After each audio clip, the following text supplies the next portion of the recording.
ఎక్కడి నుంచి వచ్చారు ఏంటి అసలు మీరు మీ నేపథ్యం ఒకసారి చెప్పండి నాకు. మాది వరంగల్ జిల్లా సార్. అప్పుడు వరంగల్ జిల్లా, ఇప్పుడు హన్మకొండ జిల్లా అయింది. అప్పుడు గద్దరన్న వరంగల్కు చాలాసార్లు రావడం జరిగింది సార్. అప్పుడు గద్దరన్న పాటలు లేని నేను కూడా గద్దరన్న పాటలు నేర్చుకున్నప్పుడు ప్రజలందరూ అరే నువ్వు గద్దర్ లెక్క పాడుతున్నావు, గద్దర్ లెక్క పాడుతున్నావు అని అందరు ప్రజలు, విలేకరులు కూడా చాలామంది పేపర్లు కూడా అరే నువ్వు గద్దర్ లెక్క పాడుతున్నావని పేపర్లు కూడా రాయడం జరిగింది. అట్లా గద్దర్ పేరు నా మీద ముద్ర వేసారు సార్. ఓకే, మీరు గద్దర్ సాంబయ్య. అవును సార్. నల్గొండ గద్దర్ అని ఒక ఆయన ఉన్నాడు, ఆయన కూడా మంచిగా పాడతాడు, బ్రహ్మాండం ఆయన కూడా సార్. ఓకే, అయితే మేము వచ్చింది ఉద్యమం నేపథ్యం కొరి. అయితే ఇప్పటి వరకు మేము పైసలు గురించి ఎక్కడ మేము పాడలే చేయలే. తెలంగాణ ఉద్యమం జరిగింది, ఆ ఉద్యమాన్ని గద్దరన్న పాదయాత్ర చేసిండు.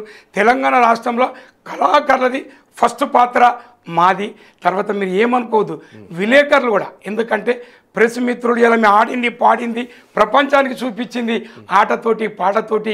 దోపిడీ నిధులు దోపిడీ ఏ విధంగా జరుగుతుందో మేము పాట రూపం చెప్తే ఈ ప్రపంచానికి పరిచయం చేసిన మా జర్నలిస్టులు, మీడియాకు, ప్రింట్ మీడియాకు, సాటిలైట్ మీడియాకు, సోషల్ మీడియాకు కూడా ప్రత్యేకించి వందనం చెప్పాలి. ఎందుకంటే మేము ఆట ఆడితే అది లైవ్లో చూసి అరే నీళ్ళ దోపిడీ ఇట్లుంటుందా, కొలువుల దోపిడీ ఇట్లుంటుందా, తెలంగాణ రాష్ట్రం వస్తే బాగుంటుంది. కానీ ఒక్కొక్కరు అగ్ని గుండాలై మండి ప్రపంచానికి తెలంగాణ వాదం వినిపించిన ఓ అమరులారా మీకు ఏమిచ్చి మేము రుణం తీర్చుకోలేము.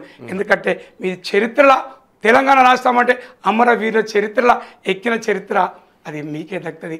అమరవీరులకు జోహార్ సార్, జోహార్. అందులో మా గద్దరన్న ఆట పాట మమ్మల్ని అందరినీ, ఎందుకంటే ప్రతి ఒక్క దగ్గర ఆట పాటతోటే గంగమ్మ గంగమ్మ కోల్ మన ఊరి గంగా కోల్, గంగమ్మ గంగమ్మ కోల్ అంటూ నీళ్ళ దూపిడి పొడుస్తున్న పొద్దు వాలే నడుస్తున్న కాలమా పోరు తెలంగాణమా, పోరు తెలంగాణమా 4 కోట్ల ప్రాణమా అంటూ పోరాటం.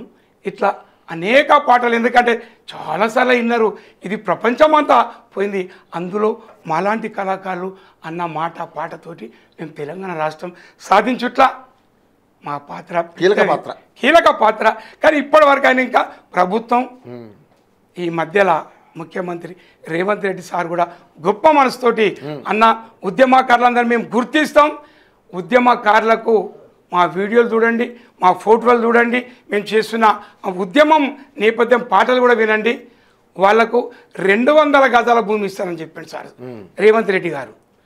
ప్రతి ఒక్క కళాకారుని ఫస్ట్ గుర్తించాలి, 200 గజాల భూమి ఇవ్వాలి. అదేవిధంగా డబుల్ బెడ్రూమ్ చాలా కట్టి వేస్ట్గా పడింది. ఎందుకంటే ముఖ్యమంత్రికి మన యోయో టీవీ, ఎందుకంటే మలాంటి కళాకారులను ప్రపంచానికి పరిచయం చేసిన మా యోయో టీవీ తరఫు మేము మెసేజ్ ఇస్తే మా ముఖ్యమంత్రి రేవంత్ రెడ్డి కూడా ఇని డబుల్ బెడ్రూమ్ ఫస్ట్ మా కళాకారులను గుర్తుంది, సెకండ్ కూడా విలేకరులను గుర్తించాలి, ప్రెస్ మీడియా, సోషల్ మీడియా వీళ్ళను గుర్తించి వాళ్ళకి ఇవ్వాలి. మా కళాకారులు ఫస్ట్ ఇవ్వాలి. మేము చనిపోతే ఇప్పుడు ఆరోగ్యాలు బాగాలేక చాలామంది చావు బతుకులో ఉన్నారు సార్. ప్రతి ఒక్కరికి ఒక కళాకారునికి అతని హెల్త్ రీత్యా ఖరాబ్ మంచిగా లేనప్పుడు 10 లక్షల మీరు గవర్నమెంటే పెట్టింది సార్. ఆ పథకం ఫస్ట్ మా కళాకారులు వర్తింపజేయాలని ఈ యోయో టీవీ తరఫు మన ముఖ్యమంత్రి రేవంత్ రెడ్డి సార్కు ప్రత్యేక ఇస్తారని, ఇవ్వాలని ఆశిస్తూ కోరుకుంటున్నాం సార్. Thank you sir.